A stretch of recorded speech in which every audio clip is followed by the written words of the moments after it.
بسم الله الرحمن الرحيم. Darussalam Mosque, Thorncliffe Park Drive, Toronto, Canada.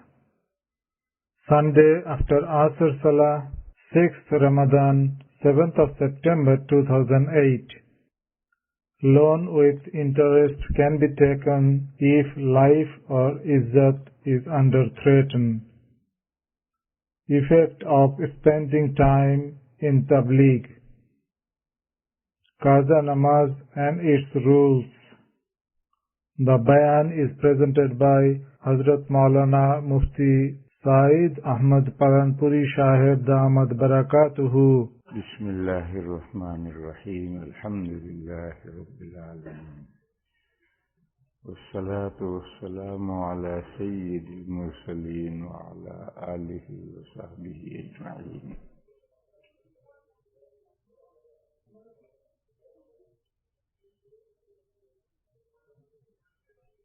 بعض لوگ مسئلے معلوم نہیں کرتے، وہ تقریر کا موضوع بتلاتے ہیں کہ اس موضوع پر تقریر کرو. کوئسچن نہیں ہوتا، ٹاپک ہوتا ہے. ابھی ٹاپک تو تم سے زیادہ ہم جانتے ہیں، تمہیں کیا ضرورت ہے کہ ہمیں ٹاپک بتاؤ. مثلا ایک صاحب پوچھتے ہیں آج کل مسلمانوں کے حالات اور ہماری ذمہ داریاں. سوال پورا. سوال نمبر 3 یہ سوال ہے یا ٹاپک ہے؟ ارے بھائی ہم جانتے ہیں ہمیں کس موضوع پر بولنا ہے، کیا کرنا ہے. آپ کو زحمت کرنے کی کیا ضرورت ہے؟ آپ اپنی ضرورت کا کوئی مسئلہ پوچھیں. تو مسئلہ پوچھ رہا ہے آج کل مسلمانوں کے حالات اور ہماری ذمہ داریاں، گویا اس موضوع پر تقریر کرو. وہ یہ سوال کرنے کا سوال نمبر 3 یہ سوال ہے. یہ میں نے اس لیے عرض کیا کہ آئندہ اس سے بچا جائے. آپ کی ضرورت کا کوئی مسئلہ ہو پوچھو. مسلمان ہمیں مجمع میں کس مسئلے پر گفتگو کرنی ہے وہ ہم آپ سے بہتر جانتے ہیں. دوسری بات،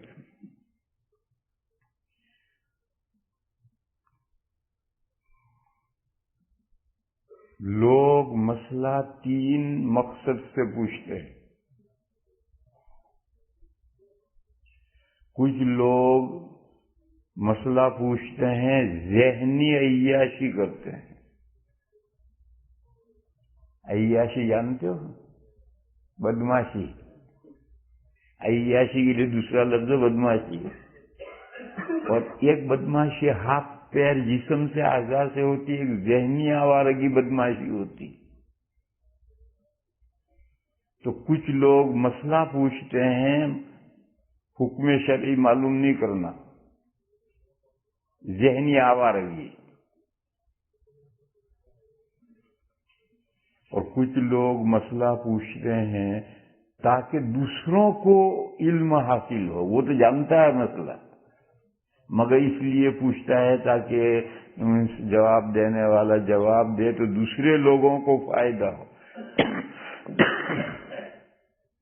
ان ملکوں میں یہ جو ویسٹرن کنٹریز ہے وہاں اس مقصد سے بھی مسئلہ پوچھنے والے ہیں. اور بعض لوگ لکھ کر پہلے سے تیار رکھتے ہیں کہ رمضان میں جو مفتی صاحب آئیں گے ان کو یہ پرچہ دیں گے تاکہ وہ ان کے جواب دیں تاکہ سب لوگوں کو فائدہ ہو.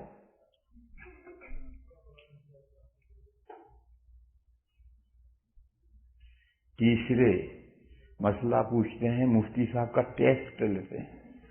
یہ مفتی صاحب کتنے پانی میں، ان کو کچھ آتا ہے نہیں آتا.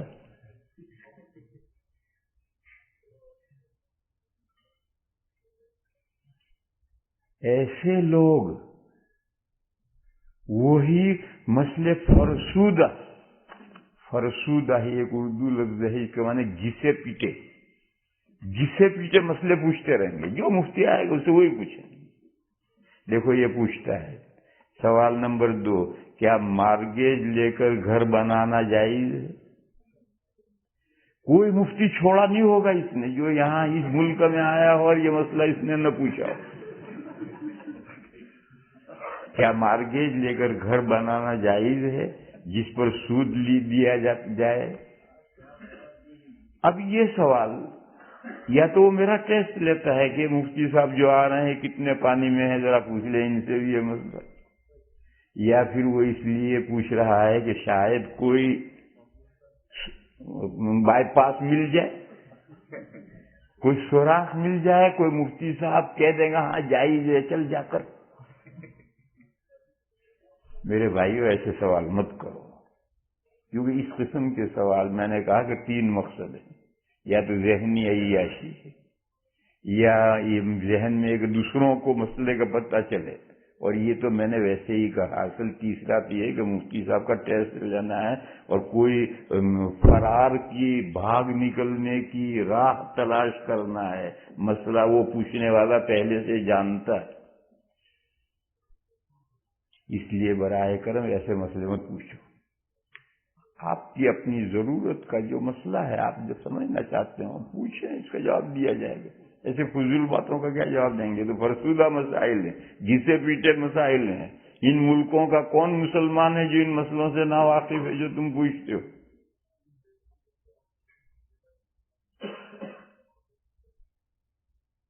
اسی قبیل کا سوال ہے، کیا لون لے کر اسکول، کالج یا یونیورسٹی میں تعلیم حاصل کرنا صحیح ہے جس پر بعد میں سود بھی ادا کرنا پڑے؟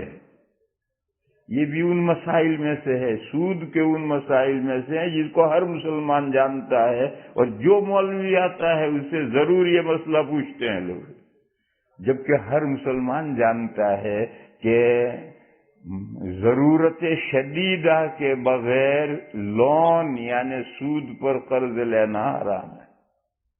ضرورت شدیدہ کیا کہتے ہیں؟ ضرورت تو ہر آدمی ہر آدمی جانتا ہے، اور ضرورت شدیدہ یہ ہے کہ 3 چیزوں پر حرف آ رہا ہو، عزت پر حرف آ رہا ہو، یا جان جا رہی ہو، یا جسم کا کوئی عضو برباد ہو رہا ہو، یہ ضرورت شدیدہ ہیں۔ ایسی ضرورت شدیدہ میں لون یعنی سود پر قرض لینا جائز ہے، اور لون اور سود پر قرض لے کر آدمی عزت بچا سکتا ہے، آدمی جان بچا سکتا ہے، اپنے اعضاء کو بچا سکتا ہے۔ یہ ضرورت شدیدہ ہے۔ ضرورت شدیدہ میں شریعت نے لون کی اجازت دی ہے، یعنی قرض لے لو، بلکہ ایسی موقع پر شریعت نے چوری کرنے کی بھی اجازت دی۔ جب مر رہا بھوک سے تو کیا کرے گا؟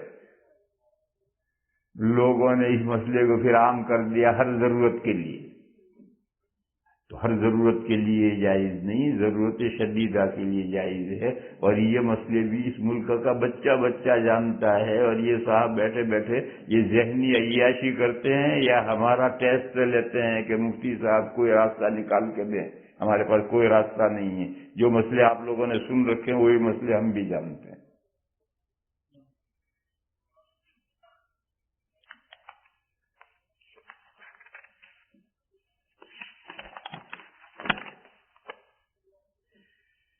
یہ کام کا سوال ہے، کوئی بندہ اگر منت مان لیتا ہے کہ میرا یہ کام ہوا تو میں 100 نوافل پڑھوں گا، لیکن جب کام ہو گیا تو بھول گیا، ایک صورت۔ پھر جب کوئی کام پڑا تو پھر منت مان لی کہ اتنے نوافل پڑھوں گا، لیکن کام ہونے کے بعد میں نہیں پڑھے، بھولا تو نہیں مگر نہیں پڑھے۔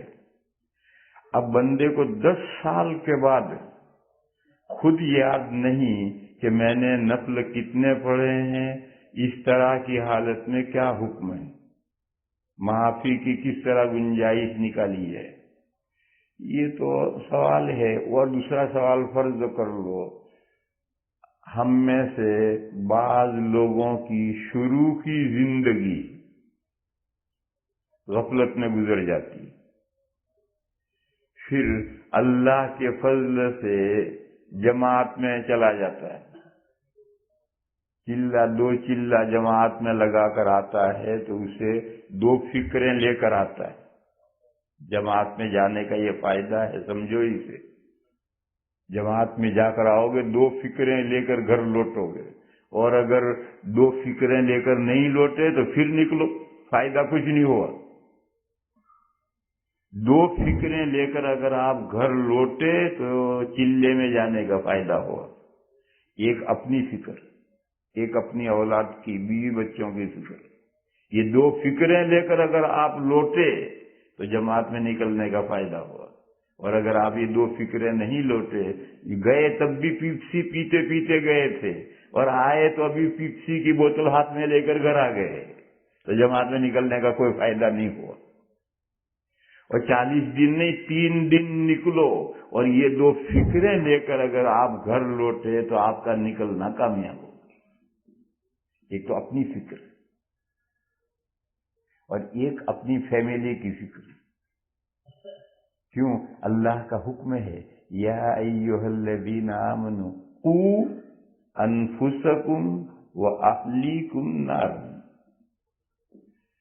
اے وہ لوگوں جو ایمان لائے ہو، اپنے آپ کو، یور سیلف، اور اپنی فیملی کو دوزخ کی آگ سے بچاؤ. لہذا یہ دو فکریں لے کر آپ گھر لوٹے تو آپ کا نکلنا کامیاب. اور اگر یہ دو فکریں آپ میں پیدا ہو گئی اور آپ جماعت میں نہیں نکلے، کوئی بات نہیں، جماعت میں نکلنا فرض نہیں کہ ظہر کی نماز فرض ہے ایسے جماعت میں نکلنا بھی فرض ہے، ایسا فرض نہیں. مقصد جماعت کا کیا ہے؟ اپنے آپ کو سنوارنا، اپنی فیملی کو سنوارنا ہے. تو اگر آپ میں اپنے آپ کو سنوارنے کی فکر پیدا ہو گئی یا اپنی فیملی کو سنوارنے کی فکر پیدا ہوئی تو جماعت میں جانے کا مقصد حاصل ہو گئے. لیکن عام طور پر یہ فکریں گھر رہ کر پیدا نہیں ہوتی. اللہ کے راستے میں آدمی نکلتا ہے، دینی ماحول میں رہتا ہے، ایک لمبے عرصے تک 40 دن تک دینی ماحول میں رہتا ہے، تو آہستہ آہستہ ایک دن گزرا، 2 دن گزرے، دنیا میں گھومتا ہے، لوگوں کے احوال دیکھتا ہے، دینی اعتبار سے اچھے لوگوں کو بھی دیکھتا ہے، دینی اعتبار سے پست لوگوں کو بھی دیکھتا ہے. تو آدمی کا دماغ بیدار ہوتا ہے اور اس میں آہستہ آہستہ فکر پیدا ہوتی ہے. جب آدمی میں اپنی فکر پیدا ہوتی ہے تو آگے سنبھل کر چلتا ہے، پیچھے جو کوتاہیاں ہوئی ہیں ان کوتاہیوں کو ٹھیک کرتا ہے. تو شروع زندگی لاؤبالی پن میں گزری، نمازوں کا ٹھکانہ نہیں، کبھی پڑھی کبھی نہیں پڑھی، بازا سب نمازیں پڑھتا ہے، عشاء کے بعد وتر نہیں پڑھتا، اور سب نمازیں پڑھ رہا، وہ وتر ہی نہیں پڑھے گا کہ گھر جا کر پڑھوں گا، گھر جا کر خاک پڑے گا. اب جب اپنی فکر پیدا ہوئی تو اب وہ سوچتا ہے کہ جو پیچھے نقصان ہوا، جو نمازیں رہ گئی، ان کی تلافی کروں، قضا کروں.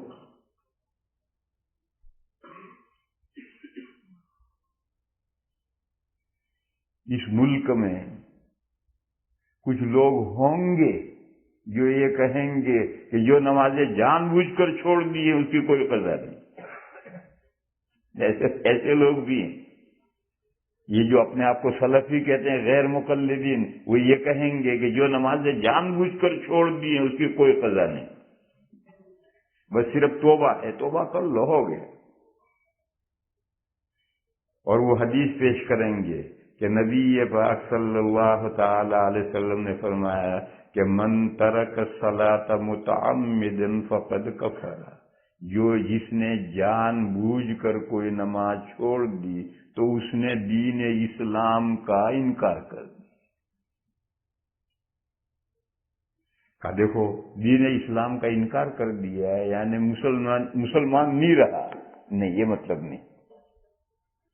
اس نے فقط کفرا تو یقیناً وہ کافر ہو گئے، دین اسلام کا اس نے انکار کر دیا یعنی مسلمان نہیں رہا، مرتد ہو گئے، نہیں، یہ مطلب نہیں. پھر کیا مطلب ہے؟ اس کا مطلب یہ ہے کہ جان بوجھ کر نماز چھوڑنا گناہ کبیرہ ہے. اور بہت بڑا بھاری گناہ ہے، اس لیے اس پر فقط کفرہ کا اطلاق کیا گیا ہے، وہ حقیقت میں کفر نہیں۔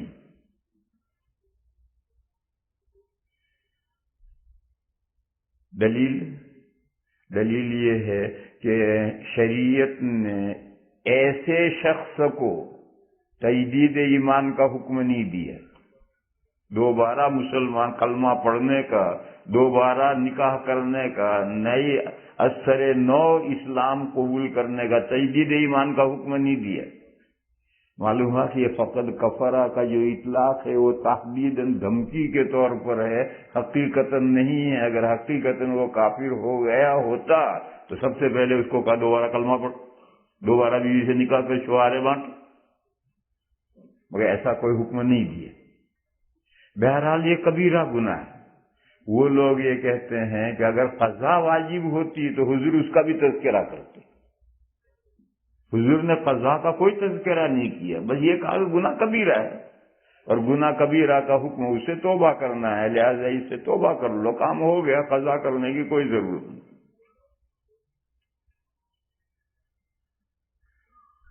دوسری دلیل ان کی ایک حدیث ہے، نبی پاک صلی اللہ تعالی علیہ وسلم نے فرمایا کہ من نسی الصلاۃ او نام عنہا فلیصلیھا اذا ذکرھا۔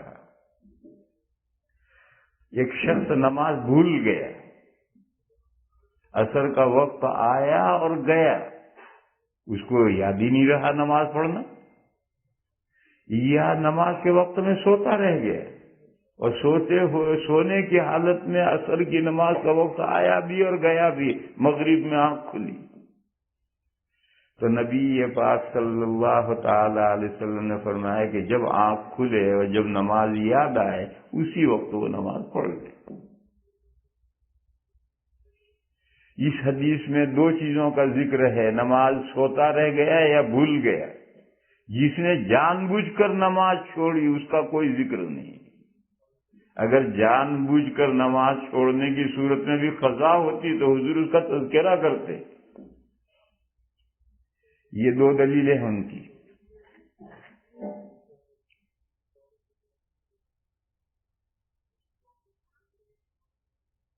اور وہ ایسی ہی دلیل ہے جو میں نے ایک حدیث بیان کی تھی کہ حضرت سعد بن عبادہ نے پوچھا میری امی کا ہارٹ فیل ہو گیا، اگر انہیں پہلے سے اندازہ ہوتا تو وہ نیک کام کرتی، مرنے سے پہلے نیک کام کرتی، مگر ان کو موقع ہی نہیں ملا، اچانک چل دی، تو میں ان کی طرف سے کوئی صدقہ کروں تو اس کا ثواب میری امی کو پہنچے گا؟ حضور نے فرمایا پہنچے گا۔ تو انہوں نے کہا یا رسول اللہ پھر میں اپنا فلاں کھجوروں کا باغ اپنی امی کو ثواب پہنچانے کے لیے صدقہ کرتا ہوں، آپ اس باغ کو غریبوں میں بانٹ دیں، صدقہ غریبوں کے لیے ہوتا ہے۔ وہ لوگ یہ کہتے ہیں کہ اگر قرآن پڑھ کر، نفل عبادتیں کر کے، کلمہ طیبہ پڑھ کر، عبادت بدنیہ کا ہم نے اپنے جسم سے جو عبادت کی اس کا ایصال ثواب درست ہوتا تو حضور نے اس کا تذکرہ کیوں نہیں کیا؟ صرف صدقے کا تذکرہ کیوں کیا کہ صدقے کا ثواب پہنچتا ہے؟ معلوم ہوا کہ ثواب صرف صدقے کا ثواب پہنچتا ہے، اعمال عبادات بدنیہ کا ثواب نہیں پہنچتا۔ ایک دوسری حدیث ہے، نبی پاک صلی اللہ تعالی علیہ وسلم نے فرمایا اذا مات الانسان انقطع عنہ عمله الا من ثلاث، من صدقۃ جاریۃ وعلم ينتفع به وولد صالح يدعو له۔ حضور نے فرمایا کہ جب آدمی آف ہو جاتا ہے تو اس کے اعمال کٹ آف ہو جاتے ہیں، بند پیچھے سے، تین عمل جاری رہتے ہیں۔ کوئی صدقہ جاریہ کر کے گیا ہو، ایسا کام کر کے گیا ہو، مسجد بنا کر، اسلامی اسکول بنا کر، کنواں بنا کر، سرائے بنا کر، ایسا کام کر کے گیا کہ جس سے لوگ فائدہ اٹھاتے رہتے ہیں، اس کا ثواب جاری رہتا ہے۔ ایسا علم چھوڑ کر گیا، اپنے پیچھے شاگرد چھوڑ کر گیا، اپنے پیچھے تصنیفات چھوڑ کر گیا، جس سے لوگ فائدہ اٹھا رہے ہیں، اس کا ثواب جاری رہتا ہے۔ آدمی اپنے پیچھے نیک اولاد چھوڑ کر گیا،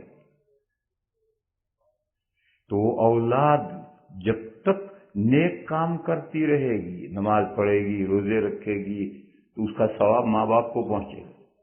اس کے عمل کا ثواب نہیں، نیکی کرنے کی وجہ سے ماں باپ کو ثواب پہنچے گا۔ کیوں؟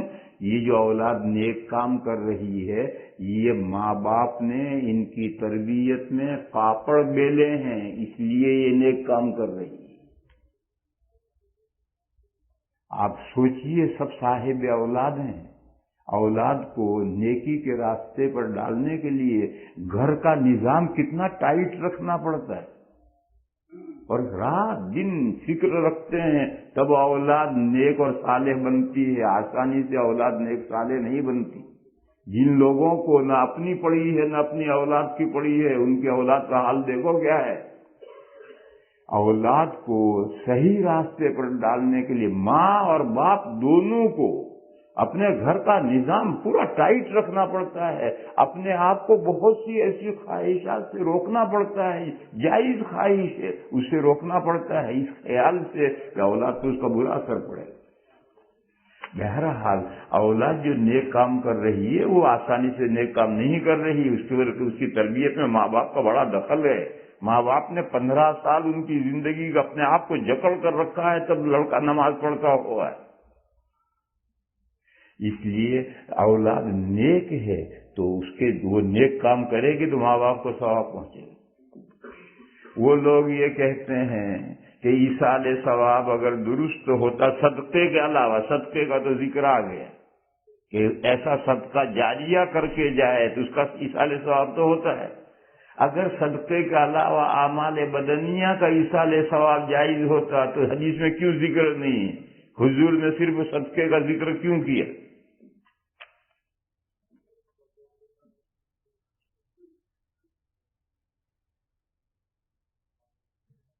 جیسے اس مسئلے میں وہ یہ کہتے ہیں، اس مسئلے میں بھی یہ کہتے ہیں کہ جو نماز کوتاہی سے رہ گئی ہے، بھول گیا ہے، سوتا رہ گیا ہے، اس کی قضا تو ہے۔ جو بالقصد نمازیں نہیں پڑھی ہیں وہ گناہ کبیرہ ہے، اس سے توبہ کرنا کافی ہے، اس کی کوئی قضا نہیں۔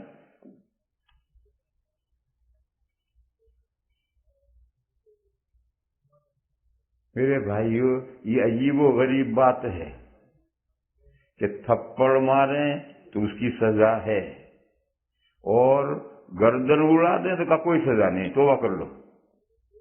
ماشاءاللہ، تھپڑ مارنے کی تو قانون میں سزا ہے اور قتل کرنے کی کوئی سزا نہیں۔ یہ کیا عجیب و غریب منطق ہے؟ آدمی سوتا رہ گیا، نماز چلی گئی، یہ کیا کوتاہی آدمی کی؟ حدیث میں ہے لیس التفریط فی النوم انما التفریط فی الیقظہ، سوتے رہنے میں کوئی کوتاہی نہیں ہے، کوتاہی یہ بیدار ہے اور نماز نہیں پڑھی تو یہ کوتاہی۔ تو سوتا رہ گیا، اس میں کیا کوتاہی؟ بھول گیا، اس میں کیا کوتاہی ہے؟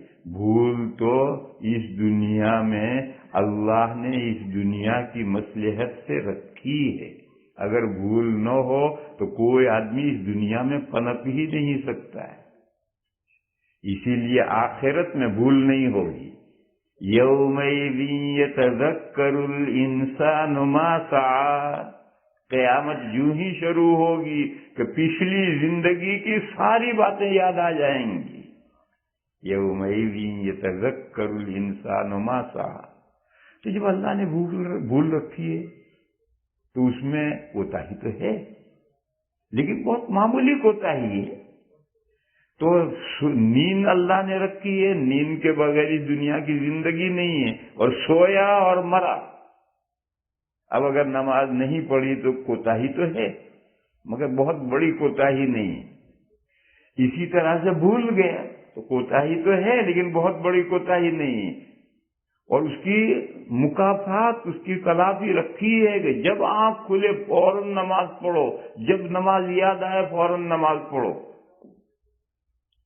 تو تھپڑ مارنے کا مکافات تو ہے، اور جان بوجھ کر نماز چھوڑ دی تو کہتے ہیں اس کی کوئی سزا نہیں، اس کی کوئی تلافی نہیں۔ یہ ایسا ہی ہوا کہ تھپڑ مارنے کی قانون میں سزا ہے اور گردن اڑا دو تو اس کی کوئی سزا نہیں۔ یہ عجیب و غریب بات ہے۔ میرے بھائیوں، اسی حدیث سے یہ بات ثابت ہے، بھولنے کی صورت میں قضا ہے، سوتے رہنے کی صورت میں قضا ہے۔ اسی حدیث سے یہ ثابت ہے کہ جان بوجھ کر نماز چھوڑنے کی صورت میں قضا ہے۔ دیکھو قرآن میں ہے، اپنے ماں باپ کے تعلق سے فرمایا کہ اپنے ماں باپ کو مت کہو، وَلَا تَقُل لَّهُمَا اُفٍّ، ماں باپ سے مت کہو۔ اردو عربی میں اف یہ لفظ استعمال ہوتا ہے، اف۔ ہم اردو میں اف نہیں استعمال کرتے ہیں، کرتے ہیں جب بخار تیز چڑھ جاتا ہے تب کرتے ہیں، اور ہم استعمال کرتے ہیں۔ بتلاؤ، ماں باپ کو جوتا لے کر ماں باپ پر جوتا بجانا، ڈنڈا بجانا جائز ہے یا نہیں؟ کہ جائز ہے، کرنا منع ہے، کرنے کی ممانعت ہے، جوتا بجاؤ اللہ نے منع کیا۔ اگر کوئی پاگل یہ کہے کہ اللہ نے کہاں منع کیا ہے کہ جوتا بجانا منع ہے، ڈنڈا بجانا منع ہے، کہنا منع کیا، مت کو مارو جتنا مارو۔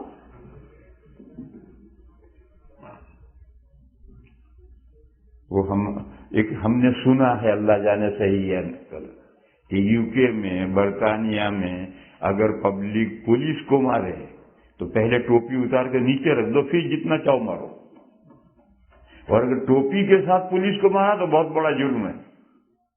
یہ ہم نے سنا ہے، اللہ جانے ہے یا نہیں ہمیں معلوم نہیں۔ اور یہاں کا تو آپ جانتے ہوں گے کہ اگر پولیس کو ٹوپی کے ساتھ مارا ہے تو بہت بڑا جرم ہے، اور ٹوپی اتار کر الگ رکھ لیا، جتنا بھی بجاؤ کوئی خاص جرم نہیں ہے۔ تو کہے بغیر ڈنڈا بجاؤ کوئی حرج نہیں، لیکن کہو گے تو ناجائز۔ اگر کوئی ایسا پاگل استدلال کرے تو آپ کیا کہیں گے؟ پاگل تو نہیں کہیں گے، اور کیا کہیں گے؟ اسی آیت کریمہ سے کہنے سے جو اوپر کے درجے ہیں تکلیف دینے کے، وہ سب اس آیت میں آ گئے۔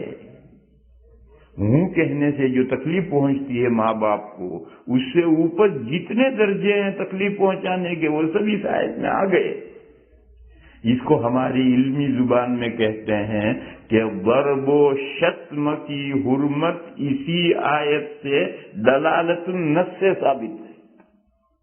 ضرب مانے مارنا، شتم مانے گالیاں دینا، اس کی حرمت اسی آیت سے ہے، اور نص کی دلالت سے یہی آیت اس پر دلالت کرتی۔ تو میرے بھائیوں، جب بھولنے کی صورت میں فوراً یاد آتے ہی قضا ضروری ہے، وقت گزرنے کی سوتے رہنے کی صورت میں یاد آنے پر فوراً قضا ضروری ہے، تو جو نماز جان بوجھ کر کھا گیا ہے یا جو روزہ جان بوجھ کر کھا گیا ہے، کیا اس کی قضا نہیں ہوگی؟ اس کی قضا بدرجہ اولا ہوگی۔ کہ کیا دلیل؟ یہی حدیث دلیل ہے، اس کے لیے کسی الگ دلیل کی ضرورت نہیں، یہی حدیث دلیل ہے۔ جیسے وہ آیت مارنے اور گالی دینے کی حرمت کی دلیل وہی آیت ہے، ایسے ہی جان بوجھ کر نماز چھوڑنے کی صورت میں قضا ضروری ہے، اس کی دلیل یہی ہے۔ ہاں، اتنی بات کوئی پوچھ سکتا ہے کہ پھر نبی پاک صلی اللہ تعالی علیہ وسلم نے بھولنے کی اور سوتے رہنے کی تخصیص کیوں کی؟ جواب یہ ہے کہ مومن کے شایان شان یہ بات ہے ہی نہیں کہ وہ جان بوجھ کر نماز چھوڑے۔ بھلا مومن کیسے نماز چھوڑے گا؟ مومن نہیں چھوڑ سکتا۔ ایک دوسری حدیث ہے، اس میں نبی پاک صلی اللہ تعالی علیہ وسلم نے عصر کی نماز فوت کرنے کا نقصان بتایا ہے۔ فرمایا الذی تفوتہ صلاۃ العصر، فَكَأَنَّمَا وُتِرَ أَهْلَهُ وَمَالُهُ۔ عصر کی نماز ہاتھ سے نکل گئی تو گویا اس کی فیملی ہلاک ہو گئی، اس کی تمام دولت مال سارا ختم ہو گیا، اتنا بڑا نقصان ہے، ایک دن کے عصر کی نماز نکل گئی۔ اس حدیث میں فرمایا تفوتہ، وہ آدمی جس کے ہاتھ سے عصر کی نماز نکل گئی، یہ نہیں کہا کہ اس نے جان بوجھ کر عصر کی نماز چھوڑی، یہ نہیں کہا۔ مسلمان بھلا کیسے چھوڑے گا؟ ہاں ایسا ہو سکتا ہے کہ ہاتھ سے نکل گئی، ہاتھ سے نکل گئی۔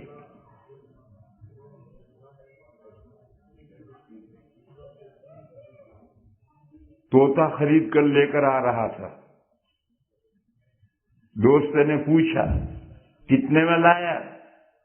تو اس نے کہا $11 میں لایا تھا۔ تو اس نے طوطا ہاتھ میں پکڑ رکھا تھا، اس نے کتنے میں لایا؟ تو اس نے طوطے کو تو چھوڑ کر نہیں، یعنی 10 یہ اور 1 11واں یہ بولا نہیں، وہ طوطا اڑ گیا۔ تو ایسا ہاتھ سے نکل جائے، ایسا تو ہو سکتا ہے مومن کے ہاتھ سے نماز نکل گئی۔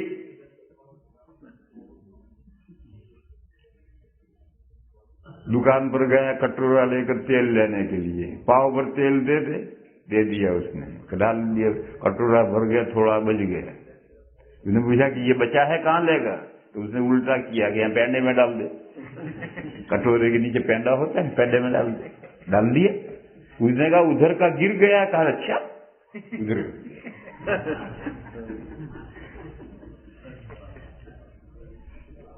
تو ایسا مومن کے ہاتھ سے عصر کی نماز فوت ہو جائے یہ تو ممکن ہے، لیکن کوئی مومن عصر کی نماز چھوڑ دے جان بوجھ کر، یہ ناممکن۔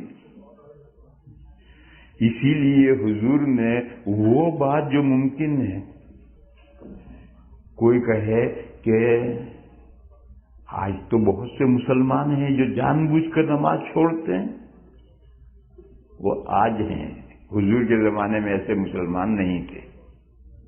اور آدمی جب گفتگو کرتا ہے تو مخاطب سامنے معاشرہ جو ہوتا ہے، سامنے جو لوگ بیٹھے ہیں ان کے احوال کے اعتبار سے گفتگو کرتا ہے۔ حضور کے زمانے میں ایسے نہیں تھے۔ چنانچہ ایسی مثالیں دینے کی ضرورت پیش آتی تو اہل کتاب یہود و نصارہ میں سے مثال دی جاتی۔ کیوں؟ مسلمانوں میں تو وہ مثالیں ابھی پائی ہی نہیں گئی۔ سورہ جمعہ میں ہے مثل الذین حملوا التوراۃ ثم لم يحملوها كمثل الحمار يحمل اسفارا۔ اوپر سے اس امت کا ذکر ہے، اس امت کے تذکرے کے بعد میں فرمایا کہ وہ لوگ جن کو تورات دی گئی اور پھر انہوں نے تورات پر عمل چھوڑ دیا، ان کی مثال ایسی ہے جیسے گدھا، اس کے اوپر بخاری شریف، مسلم شریف، قرآن شریف ساری لاد دو تو گدھا ہی، یہ مثال ہے۔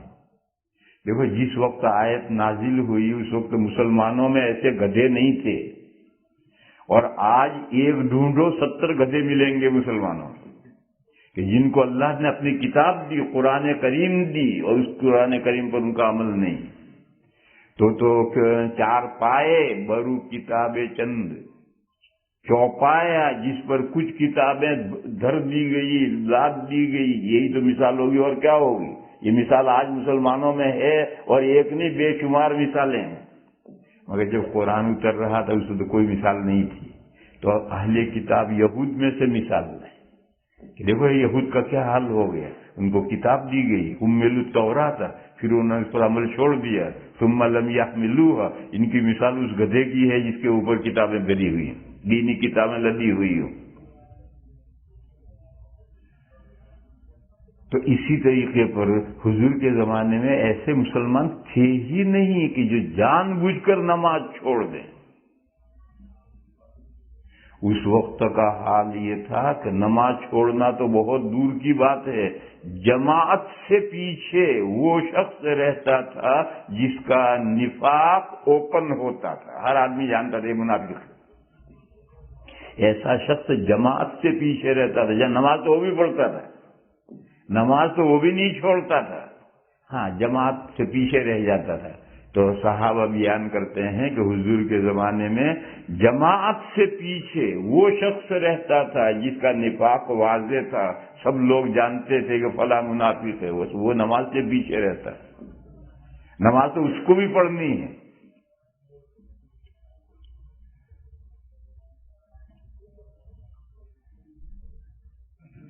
تو میں عرض یہ کر رہا تھا کہ چونکہ ایسے لوگ تھے ہی نہیں، تو جو احوال تھے کہ سوتا رہ جائے اس کی مثالیں تھی، بھول جائے اس کی مثالیں تھی۔ تو ان دو کے تعلق سے حضور نے ذکر کیا، جان بوجھ کر نماز چھوڑ دے اس کا تذکرہ اس لیے نہیں کیا کہ اس کا وجود ہی نہیں تھا اس وقت میں، اس لیے اس کا تذکرہ نہیں چھوڑا کہ قضا ان دو صورتوں میں ہے، اس تیسری صورت میں قضا ہے ہی نہیں، اس وجہ سے اس کا تذکرہ نہیں چھوڑا۔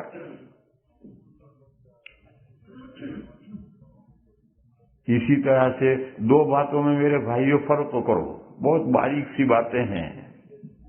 ایک یہ ہے، میں از خود بیان کر رہا ہوں مسئلے،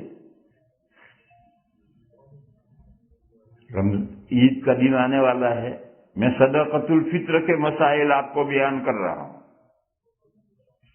اور ایک دوسری صورت یہ ہے کہ ایک بھائی نے پرچہ لکھا اور صدقۃ الفطر کے بارے میں ایک خاص مسئلہ پوچھا،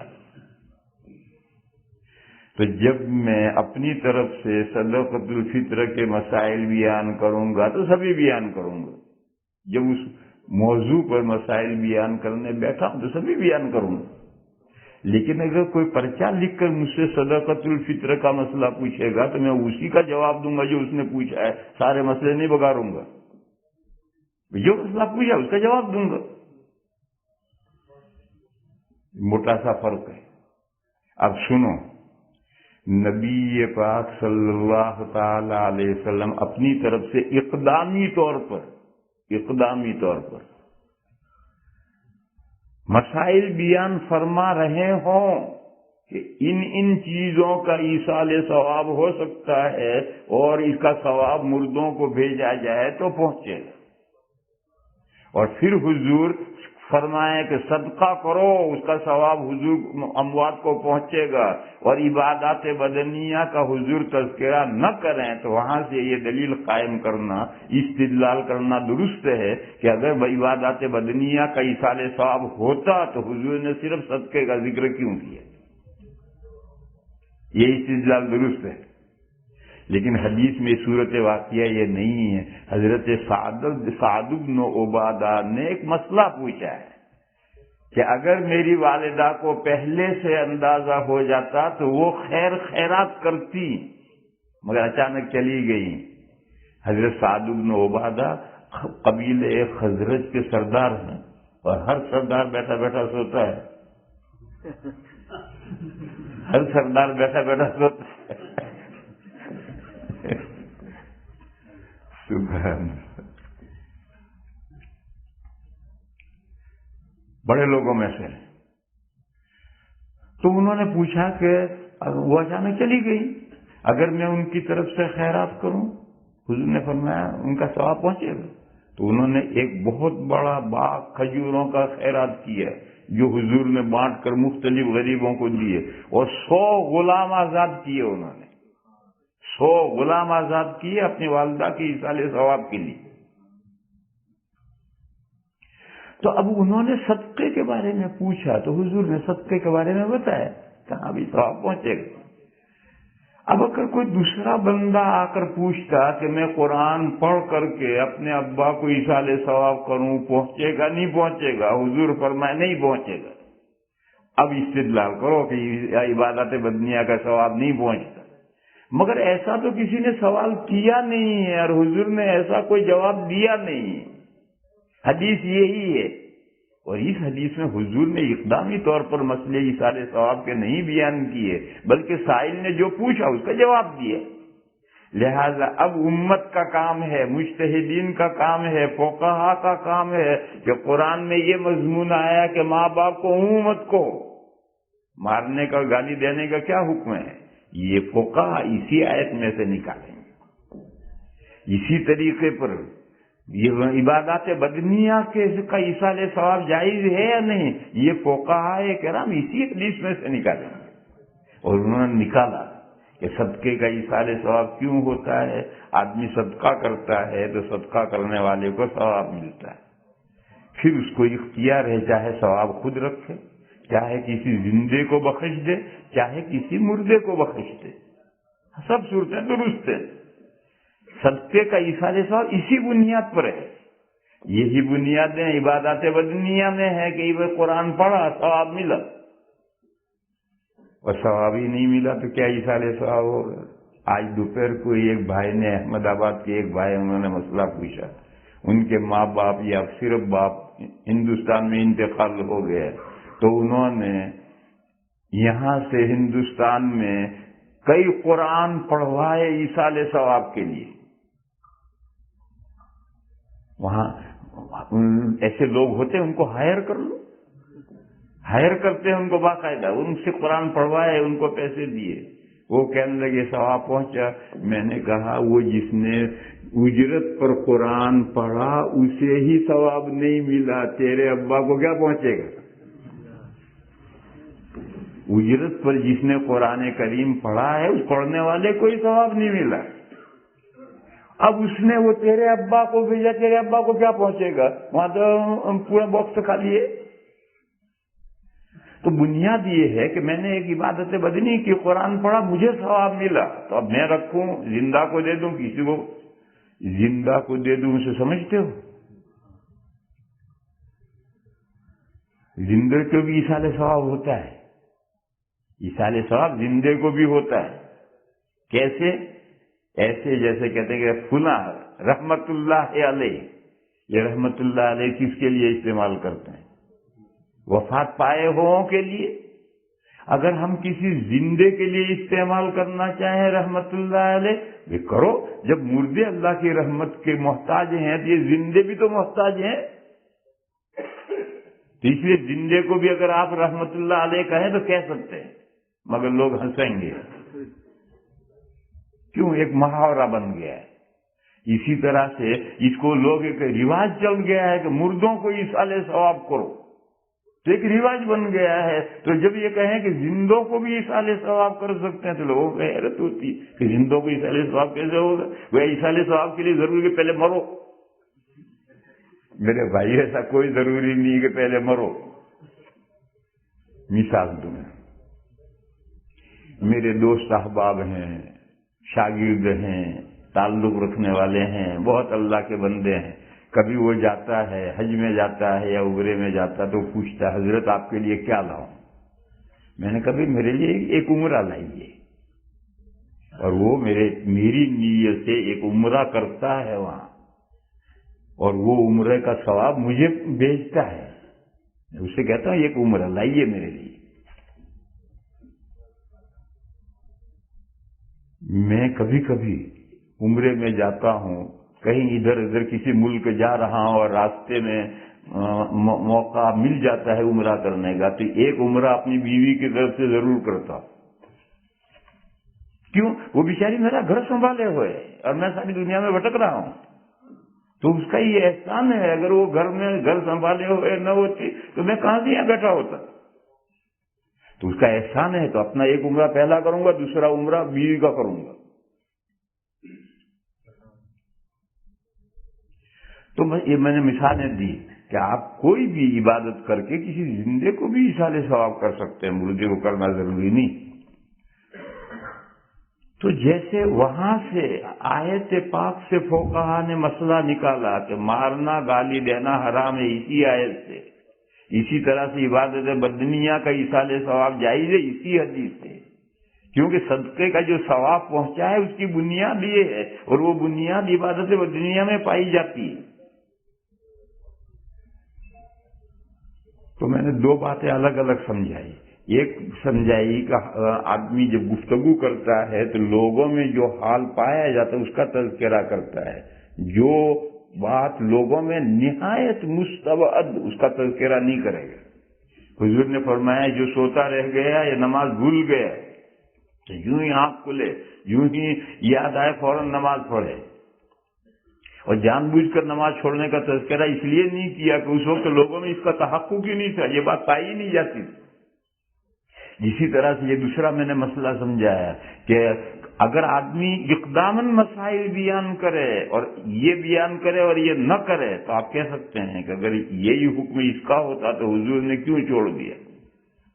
لیکن اقداماً آدمی نہ بیان کرے، سائل کے سوال کا جواب دے تو جتنا سوال کرے گا اتنا ہی جواب دے گا. پھر دوسرا کوئی سوال کرے گا اس کا جواب دے گا، اور اگر دوسرا کوئی سوال نہیں کرے گا تو فقہاء کرام مجتہدین اعظام یہ جو جواب ہے اسی جواب سے اس کا حکم نکال لیں. تو بات میرے بھائیوں پھیلتی چلی گئی. رمضان میں دماغ کا بریک ٹوٹ جاتا تھا عصر کے بعد. دماغ چل رہا ہے، ادھر چل رہا ہے. اس لیے آپ خیال نہ کریں کہ وہ تو کوئی مسئلہ تھا اور کہیں سے کہیں جا رہے ہیں. رمضان میں ایسا ہوتا ہی ہے.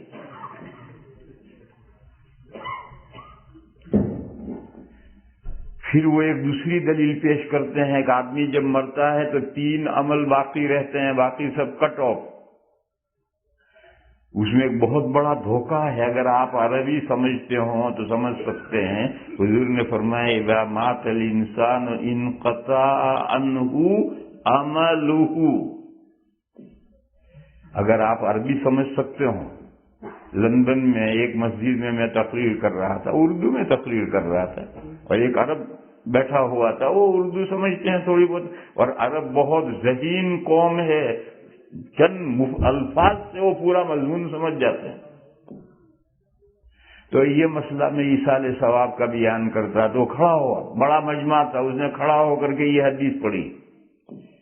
قال النبی صلی اللہ علیہ وسلم اذا مات الانسان انقطع عنہ عملہ الی آخر حدیث پڑھی. اس نے، میں نے اس سے پوچھا عمل من، ایک دم سمجھ گیا اور بیٹھ گیا. میں نے اس سے پوچھا جو عمل کٹ آف ہو جاتا ہے یہ کس کا عمل ہے؟ ایک دم بات سمجھ گیا، فوراً بیٹھ گیا. یہ تو اس مرنے والے کا عمل ہے جو کٹ آف ہوتا ہے، اور ایصال ثواب میں عمل تو دوسروں کا ہوتا ہے جو اسے پہنچتا ہے. نہیں سمجھے؟ حدیث میں یہ ہے کہ آدمی جب مرتا ہے تو اس کے 3 عمل باقی رہتے ہیں، باقی اس کا عمل کٹ آف ہوتا ہے. اور ایصال ثواب میں جو عمل ہے وہ کوئی مرنے والے کا عمل تھوڑی ہے، یہ تو پیچھے پسماندگان کا، اس کے ورثاء کا عمل ہے جو پہنچتا ہے. اس ایصال ثواب میں یہ دوسروں کا عمل ہے، اس کا تذکرہ اس حدیث میں کہاں ہے؟ تو میں نے اس سے صرف یہ سوال کیا عمل و من، اتنی بات وہ پورا سمجھ گیا، بہت بیٹھ گئے. تو اس حدیث سے بھی انہیں دھوکہ ہے. یہ حدیث بھی پیش کرتے ہیں باولے. ارے اس حدیث میں تو آدمی مرنے والے کے عمل بند ہوتے ہیں، 3 عمل جاری رہتے ہیں، باقی بند ہو جاتے ہیں. اور ایصال ثواب میں جو عمل ہے وہ مرنے والے کا عمل نہیں ہے، وہ عمل تو دوسرے بندوں کا ہے جو اپنے عمل کر کر کے پارسل بھیج رہے ہیں. تو خیر میں اصل مضمون یہ بیان کر رہا تھا کہ ہماری زندگیوں میں ایسا ہوتا ہے کہ ہم شروع زندگی لاابالی پن میں جاتی ہے. بہت سی نمازیں ہم چھوڑ دیتے ہیں، بہت سے روزے ہم کھا جاتے ہیں. ان نمازوں کی قضا ضروری ہے، ان روزوں کی ضروری ہے. مگر کب آئے گا؟ جب جماعت میں نکلے گا اور اسے 2 چیزوں کا فکر بنے گا، اپنے نفس کا فکر بنے گا اور اولاد کا، فیملی کا فکر بنے گا. میرے بھائیوں، یہ 2 فکر آج پوری دنیا میں، ہمارے مولانا موسیٰ صاحب یہاں تشریف فرما ہیں، آج سے میرے بچپن میں پورے گجرات میں 3-4 مدرسے تھے، دارالعلوم تھے جن میں دوہرا پڑھایا تھا. میں جب طالب علم تھا تو 3-4 دارالعلوم تھے. آج صرف گجرات میں 37 دارالعلوم ہے جن میں دوہرا پڑھایا جاتا ہے. صرف گجرات اسٹیٹ میں 37 دارالعلوم ہے جن میں گجرات پڑھ، اور پھر بھی لوگوں کو بچے داخل کرنے کے لیے جگہ نہیں ملتی. ہر مدرسے میں ویٹنگ لسٹ ہے. یہ صورت کیوں ہے؟ یہ تبلیغ جماعت کی برکت ہے. کوئی مانے یا نہ مانے، یہ تبلیغ جماعت کی برکت ہے. جب باپ نکما تھا، آوارہ تھا، جماعت والے پکڑ کر گھیر کر لے گئے اور 40 دن کے بعد لوٹا تو اسے اپنی فکر بھی لے کر آیا، اپنی فیملی کی فکر بھی لے کر آیا، تو فوراً سوچے گا میرے ان لڑکوں کو میں کچھ دین پڑھاؤں. تو یہ جو بچوں کو، اولاد کو دین پڑھانے کی، نہ صرف لڑکوں کو، لڑکیوں کو بھی دین پڑھانے کی جو لوگوں میں فکر پیدا ہوئی، وہ جماعت کی برکت ہے. جب آدمی خود دین کے قدر معلوم ہوئی تو اپنی ذات میں بھی اس کو فکر لاحق ہوتی ہے، اولاد میں بھی فکر لاحق ہوتی ہے.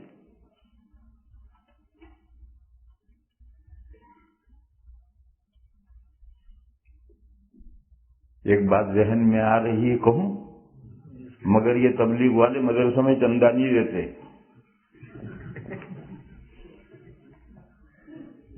یہ بھی کہوں، یہ جو تبلیغ والے ہیں یہ مدرسوں میں چندہ نہیں دیتے. اپنے بچے مدرسوں میں پڑھنے کے لیے بھیجیں گے کیونکہ ان کو اپنی اور اپنی اولاد کی فکر پڑ گئی اور وہ بچوں کو مدرسوں میں پڑھنے کے لیے بھیجیں گے، مگر چندہ یہ نہیں دیتے. چندہ وہ اپنے کام میں دیتے. یہ ان کی کمی ہے. دیکھو، ہر بات، ہر جماعت کی جو خوبی ہے وہ بھی بیان کرنی چاہیے، خرابی وہ بھی بیان کرنی چاہیے. تو یہ جماعت کی خرابی ہے کہ وہ چندہ مدرسوں میں نہیں دیتے. تھوڑا بہت اللہ کے بندے، سب کوئی کلیہ قاعدہ نہیں ہے، ہیں کچھ اللہ کے بندے ہیں دیتے بھی ہیں، لیکن زیادہ تر جو تبلیغ والا ہوگا مدرسوں میں چندہ نہیں دے گا، بلکہ وہ مدرسوں کے کام کو کام ہی، دین کا کام ہی نہیں سمجھتے. یہ ان کی کمی ہے. ارے بھائی، یہ مدرسے ہیں تبھی تو تمہارے بچوں کو دین پڑھاتے ہیں. اگر یہ مدرسے اور مکتب نہ ہوتے تو تمہیں جیسے اپنی فکر ہوئی، اپنی اولاد کی فکر ہوئی، تمہارے اولاد کو پڑھاتا کون؟ یہ مدرسے اور یہ مکتب یہی تو تمہاری اولاد کو پڑھاتے ہیں، اور تم کہتے ہو کہ مدرسوں کا کام کوئی دین کا کام نہیں. ایسے سر پھیرے یہاں نہیں ہوں گے. ہمارے ہندوستان میں بہت تبلیغی ہے، ہمارے ہندوستان میں بہت تبلیغی ایسے سر پھیرے ہیں کہ وہ مدرسے کے کام کو دین کا کام ہی نہیں سمجھتے. یہ ان کی غلطی ہے. وہ بھی دین کا کام ہے، یہ بھی دین کا کام ہے. اور جیسے تم اس دین کے کام کے لیے خرچ کرتے ہو، اس دین کے کام کے لیے بھی خرچ کرو گے تو تمہارے بچے، نئی نسل دین کو سیکھے گی. اور اگر تم خرچ نہیں کرو گے تو نئی نسل کو دین کہاں سے آئے گا؟ تم بڑے ہو، نماز پڑھتے ہو گے، لیکن اگلی نسل کو سنبھالنے کے لیے تو علم دین چاہیے، اس کے بغیر اگلی نسل نہیں سنبھال سکتی. تو خیر، میں یہ کہہ رہا تھا کہ جماعت میں جا کر آدمی آتا ہے تو آدمی کو اپنی فکر ہوتی ہے، اپنی فیملی کی فکر ہوتی ہے. اور جب اپنی فکر ہوئی تو اس نے سوچا کہ میری جو گڑبڑیں ہوئی نمازیں، ان کا کیا ہوگا. اب اس کو قضا کرنی ہے. روزے گئے ہیں وہ قضا کرنے ہیں، نمازیں گئی ہیں وہ قضا کرنی ہے. 5 نمازیں تو پڑھتا رہا ہے مگر وتر ہمیشہ غائب کرتا رہا ہے. اب اس کو خیال آیا کہ وہ وتر جو میں نے نہیں پڑھے وہ پڑھنے ہیں. تو یہ جو سوال ہے وہی نوعیت ہے کہ نفلیں منت مانی تھی، پھر نفلیں بھول گئے، پھر منت مانی تھی، پھر کچھ پڑھی کچھ نہیں پڑھی، پھر منت مانی، پھر منت مانی، پھر منت مانی. بہت سی نفلیں پڑھی اور ابھی یاد نہیں کتنی پڑھی کتنی رہ گئی. یہ سب ایک ہی مسئلہ ہے. اس کا جواب یہ ہے میرے بھائیو، تحری. سن، ایسے تمام مسائل کا ایک جواب ہے تحری. آپ کسی جگہ پر ہیں، آپ کو نماز پڑھنی ہے، آپ کو کوئی قبلہ بتلانے والا نہیں ہے، قبلہ نما بھی نہیں ہے، قبلہ بتانے والا بھی نہیں ہے، کوئی علامتیں بھی نہیں ہیں، باطل ہے. تو سوچو، تحری مانے سوچو کہ قبلہ کدھر ہو سکتا ہے. اندازہ ہوا کہ یہ قبلہ ہے، بس ادھر نماز پڑھ لو، ہو جائے گی نماز. بعد میں اگر پتہ بھی چلے کہ یہ تو قبلہ ادھر نہیں ہے ادھر ہے تو ابھی نماز ہو گئی. لندن میں ایک مرتبہ ہم دوستوں کے ساتھ بولٹن سے لندن آ رہے تھے مغرب کی نماز پڑھنے کے لیے یا عصر کی نماز پڑھنے کے لیے. ایک کیفے پر رکے، وہاں تو بادل ہر وقت چھائے رہتے. اب ہم نے وضو کیا، اب ہم نے کبھی کدھر ہے قبلہ، کوئی قبلہ نما لایا نہیں. کوئی کہے یوں ہے، کوئی کہتا ہے یوں، پھر سب کی رائے ہوئی کہ یہ ہے قبلے کی جہت. تو ہمارے قاری یعقوب صاحب امام بنے، ہم مقتدی بنے، نماز شروع ہوئی. نماز کے درمیان میں میری رائے بدل گئی کہ یہ قبلہ نہیں ہے، قبلہ بالکل اپوزٹ سائڈ میں ہے. لیکن اب میں اگر گھوم جاؤں، امام کا منہ یوں ہے، مقتدی کا منہ یوں ہے. خیر نماز پوری کی، اور نماز پوری کرنے کے بعد میں نے سب سے کہا دیکھو بھائی ہم نے غلط قبلے کی طرف نماز پڑھی ہے، دیکھو قبلہ یہ ہے. اور میں نے اس کے دلائل اور علامتیں بتائی کہ ان علامتوں سے سب نے تسلیم کیا کہ بھئی ہاں قبلہ تو ادھر ہے. تو میں نے ان سے کہا بھئی تمہاری نماز تو ہو گئی. اور میں نے نماز اپنی اکیلے پھر الگ پڑھی، کیونکہ میری رائے نماز کے بیچ میں بدل گئی تھی اور مجھے اسی حال میں گھوم جانا چاہیے، اور میں کیسے گھومتا. بہرحال ایسی صورت میں ان کی نماز سب کی ہو گئی. کیوں؟ انہوں نے جو سوچا تھا نماز شروع کرنے سے پہلے اسی حال میں انہوں نے نماز پوری کر لی، لہذا ان کا نماز درست ہو گئی. لہذا ایسے تمام مسائل میں تحری کرنی، کتنی نمازیں گئی ہوں گی، کتنے روزے گئے ہوں گے، کتنی نفلیں باقی ہوں گی، تحری کرو، اور تحری کرو دریا دلی سے. تحری کرو دریا دلی سے. دریا دلی سے تحری کیا ہو؟ ایک کا حق ہے بالیقین، مگر مجھے بھی یاد نہیں، اسے بھی یاد نہیں. وہ بھی کہتا ہے کہ میں آپ کے پاس پیسے مانگتا ہوں، کتنے مانگتا ہوں مجھے یاد نہیں، اور میں بھی سمجھتا ہوں کہ وہ میرے پاس پیسے مانگتا ہے مگر کتنے مانگتا ہے یاد نہیں. دونوں اس پر متفق ہیں کہ حق ہے، اور کتنا ہے یہ نہیں معلوم. تو دریا دلی سے کہ $50 ہو سکتے ہیں، لے ابھی $60 لے لے چل. اگر دونوں کا اندازہ $50 کا ہوا کہ $50 کا حساب میں باقی ہیں، اس نے کہا 50 نہیں لے چل $60 لے لے. یہ دریا دلی سے اس نے اندازہ کیا کہ اگر 10 روپے زائد چلے گئے تو کیا برا ہے، بھائی کے پاس گئے، مسلمان کے پاس گئے. ایسے ہی دریا دلی سے اندازہ کرو کہ کتنے فرض چھوڑے ہوں گے، کتنے روزے کھائے ہوں گے، کتنی نفلیں باقی ہوں گی، اور یہ اندازہ کر کے وہ نفلیں پڑھ لو، وہ فرض ادا کر لو، انشاءاللہ حساب بے باک ہو جائے گا. وآخر دعوانا الحمدللہ.